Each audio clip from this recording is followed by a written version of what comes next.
AI revealing its sources. I think that's huge, right? When you do a Google search, it gives you literally sources. Now, when you ask ChatGPT thing or Bard thing, it doesn't necessarily give you sources unless you ask for it. So how important are sources with AI? One, for credibility. Two, for trust. And three, just so you know you're getting the right information. So how does an AI platform really pull in sources? Give me some of the background coding and how all that works. Yeah.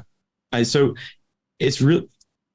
This is pretty critical because when you look at just a large language model on its own, it doesn't have an innate ability to tell you where its information came from.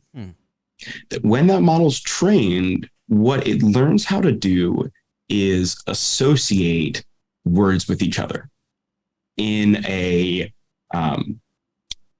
way that allows it to kind of predict sequences of words. So you give it the beginning of a sentence and it learns how to predict what should come afterwards. Or you give it the end of a sentence and it learns how to predict what should be at the beginning. And the problem with that is the thing that it's like memorizing, or the thing that it's learning, is those relationships, not the actual sequences of words. Now, if you imagine, and perhaps relatable for people who spend a lot of time looking at financial markets like ourselves, if you know the relationships, if you know the returns, and you have similar enough returns, then the price chart needs to look similar as well. So if I look at equities that have, returns from the same sector, then their price charts will look similar. And in the same way, the AI, by learning relationships between words, will eventually memorize some of the text itself as well. So it'll memorize Harry Potter, or it'll memorize different pieces of encyclopedias as it's trained on them, but not in a way where it can reliably retrieve where that information came from, because it doesn't have a dictionary to look up and see, oh, well, this paragraph came from the Deathly Hallows. And so what needs to be done, and what Bard does, and what Bing's search feature does, and what QDeck does in different ways, is start with new primary source information and give that to the AI when you're trying to answer the question or when you're trying to create the response. You can't rely on that information being learned by the AI ahead of time. You actually need to provide it on the spot when you're going to go and get that answer, because otherwise you can't rely on the connection between the primary source and the answer being preserved. Well, how does it define a source, right? Because if it pulls from like a lot of the big names, right? Like you hear the industry term, authoritative news, right? But so how does it source all those out? Does it also include like independent sources? Because sometimes the trustworthy sources are wrong. Like if it gives me something Jim Kramer says, I'm going to go the other way.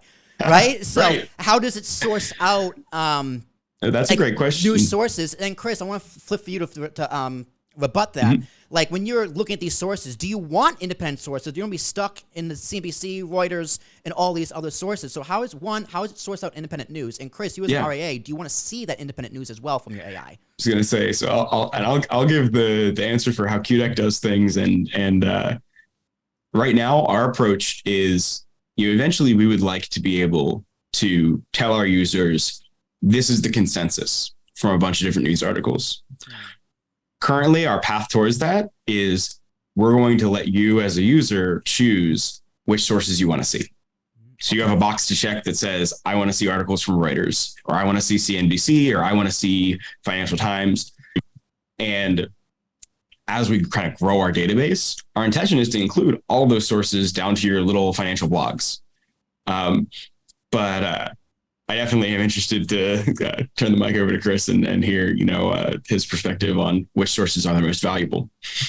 Yeah, I think so. I think we're on a precipice of, if you think about how radio and TV have evolved over the last 10 years, the same thing's happening with news information and AI.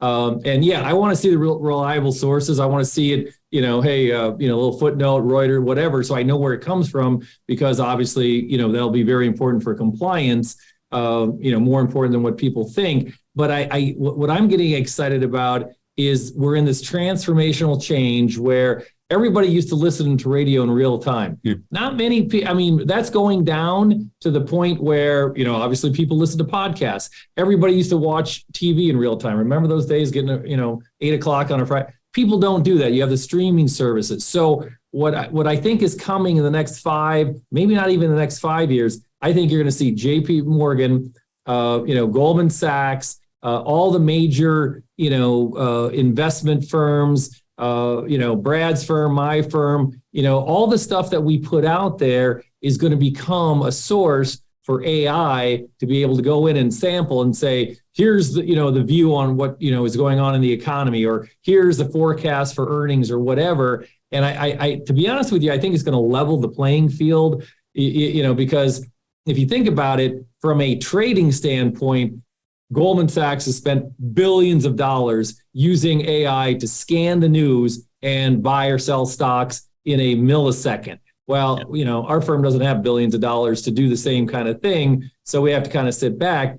But I believe the day is going to be coming where we're going to be getting those nuggets of financial information where, hey, I query the database and go, what are the top performing stocks year to date in the S&P 500? And the list of stocks come down. And I look at my portfolios and I say to AI, what portfolios of mine own those stocks or don't own those stocks? Should I be changing the portfolio composition of what's going on? So again, from a 30,000 foot view, the transformation of radio, TV, it's happening in the financial services information area, where financial services information and how it's dispersed is forever changed. I remember way back in the day, and I hate to bring this up, when the Challenger shuttle, crashed, we had an old Reuters machine in the back. And if you heard one ding, it was important news. 2 dings, it was really important news. 3 dings, it was really important. I'll never forget the day. It went ding, ding, ding, ding, ding, ding, ding, ding, ding. Well, I think what you're going to be able to do in a not so distant future is like, hey, I want to know, this is the largest holding at our RIA firm across all of our clients. I want to know every news item that comes on this ETF or this stock or, whatever. So I can be like, hey, do we sell? Do we buy? What do we do with it? So again, that change is rapidly coming. So you'd almost like the AI to be able to tell you which sources are relevant and which ones are going to give you the best information. Oh yeah, because right now what's happening is, again, we make fun of Kramer and there's an inverse Kramer fund out there. But again, that's where most retail investors are getting their news. So when they call me up and go, Kramer says to buy this, I'll be like, okay, I can tell you where the source is from that and what happened with it. I think we're talking that internal knowledge management.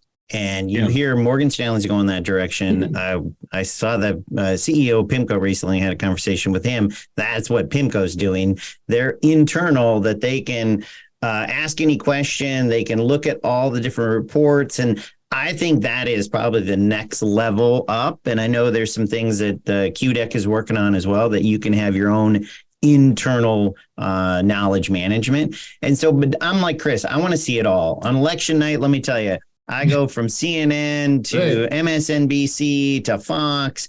I want to see it all. I want to understand where the polls are and kind of how we're going to navigate it. It's amazing watching on election night. You think it's a completely different election, right?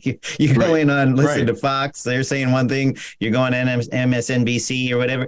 And so you want to know it all. I do. I think it's important. You want to have it credible, but you do want to know it all. I think that's the big difference. What you're doing, Tim, is this idea that you can give access to all of it and it's real information, not like ChatGPT where it can make up some information and it's a bit of an egomaniac that if it doesn't know the information, it's going to just make it up. That is not what you're doing. And I think that's incredibly, incredibly important to what you're doing versus, let's say, what a ChatGPT is.